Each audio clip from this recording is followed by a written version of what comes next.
Hey guys, the Eggman here. Welcome back to not the Phantom of Zelda, the Legend of Zelda Phantom Hourglass. Last episode we got a bunch of treasure and got up to the Isle of the Dead, or Isle of Dead, and this episode we're gonna explore this island. And right here we're going to get, I think this is from the prize postcard that we sent in the mail.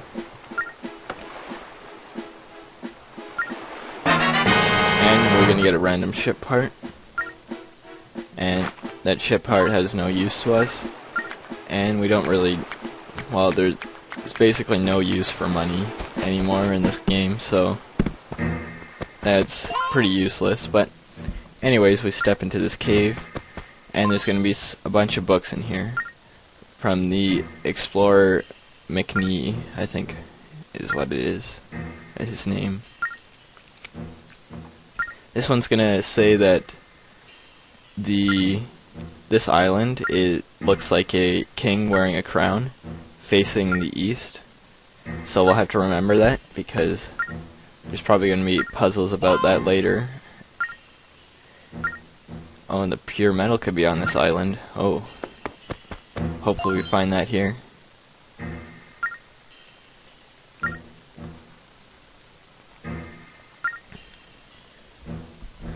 So we got all these 4 volumes about the Cobble Kingdom and the pure metal and stuff like that.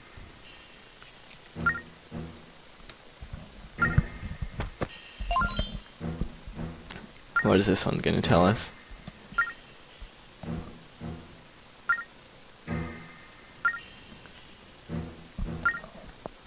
So proof must be found on the Isle of Dead before we can reach the Cobble Kingdom.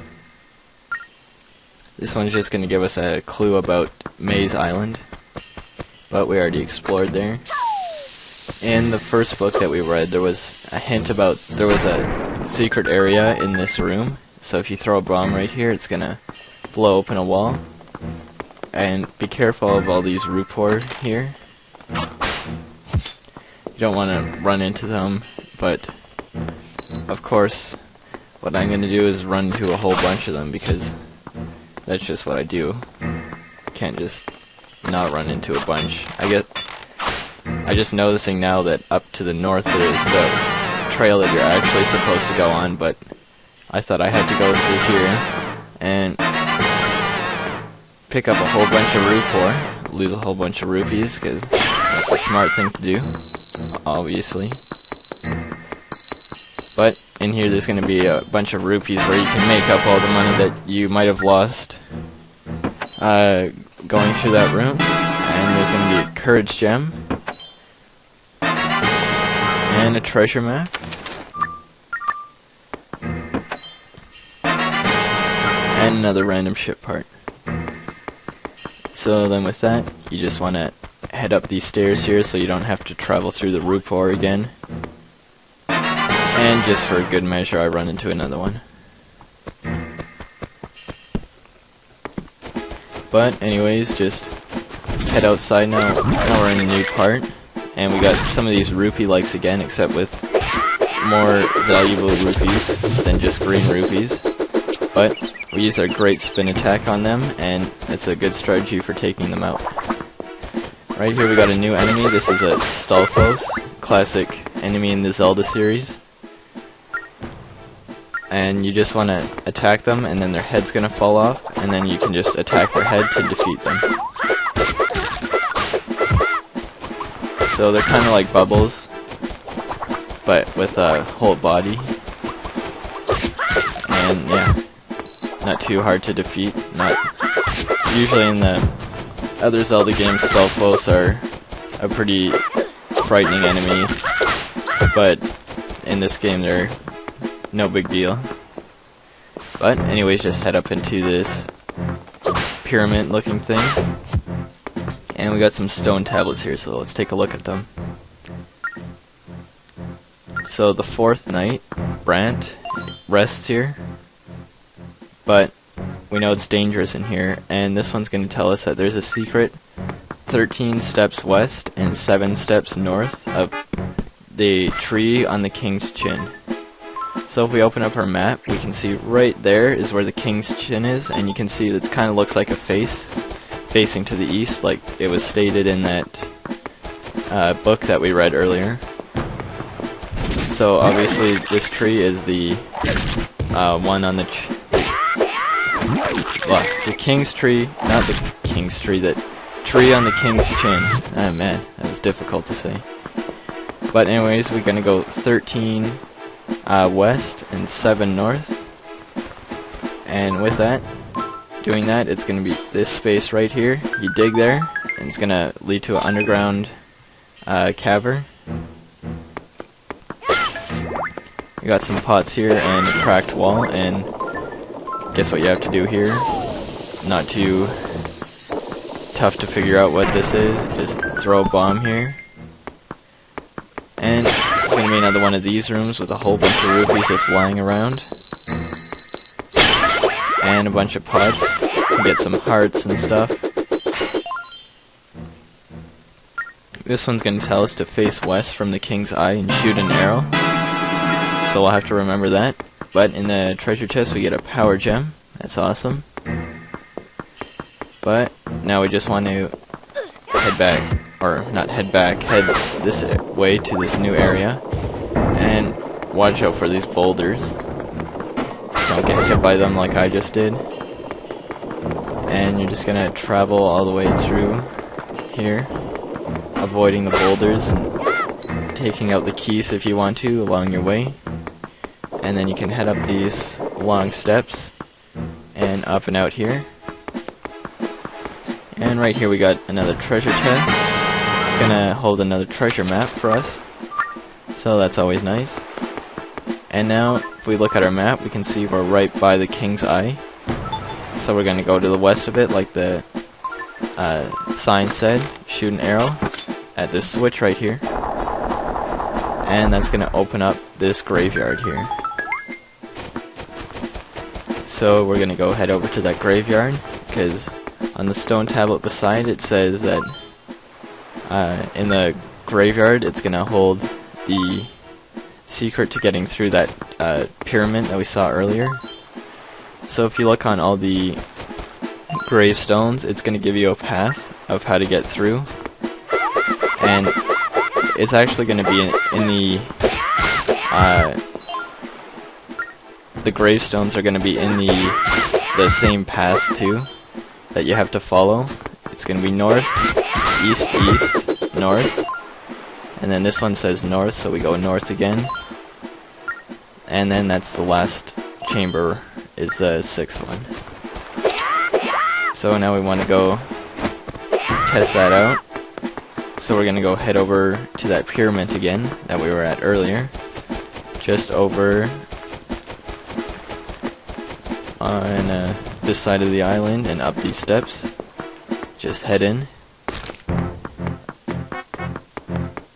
So now you're just gonna head north like the stone tablets told you to.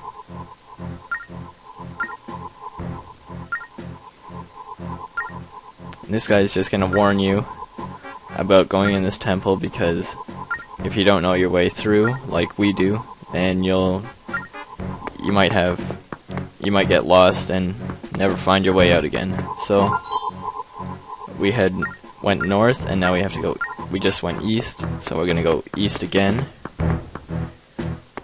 and then we're gonna go north, and then north one more time, and then we should be at the end of the temple.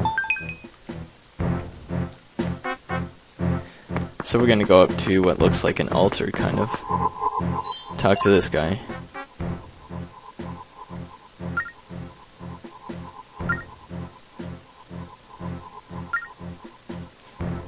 And you want to say well right here.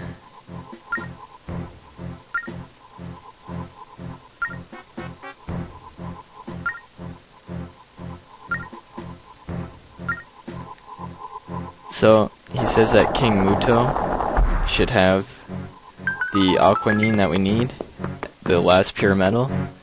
So we're just gonna head through here, open up this treasure chest, and we get the regal necklace.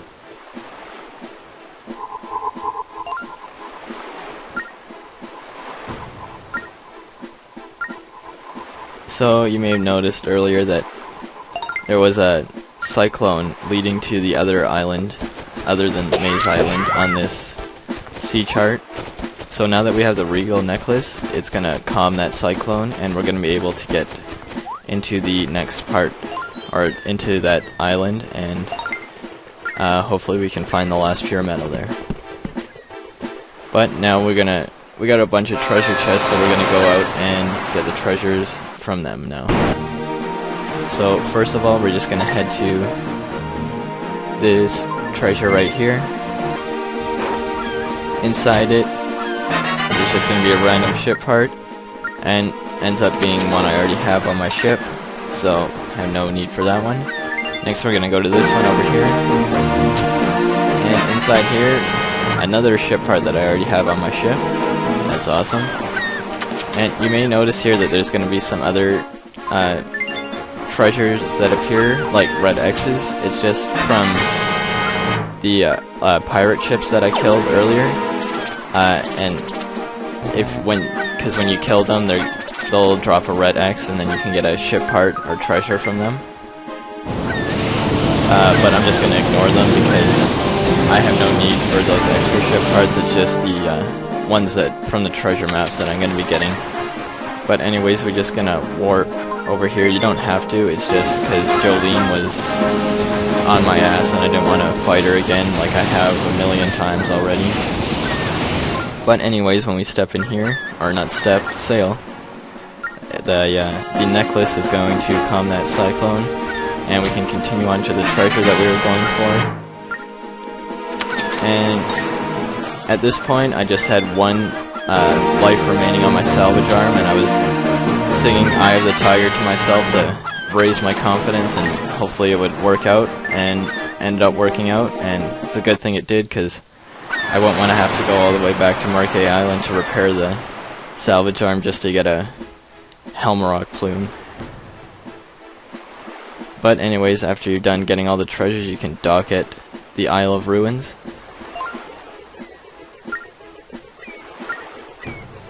And we're going to end things off here, so next time we're going to explore this island. So thanks for watching, and I'll see you guys next time.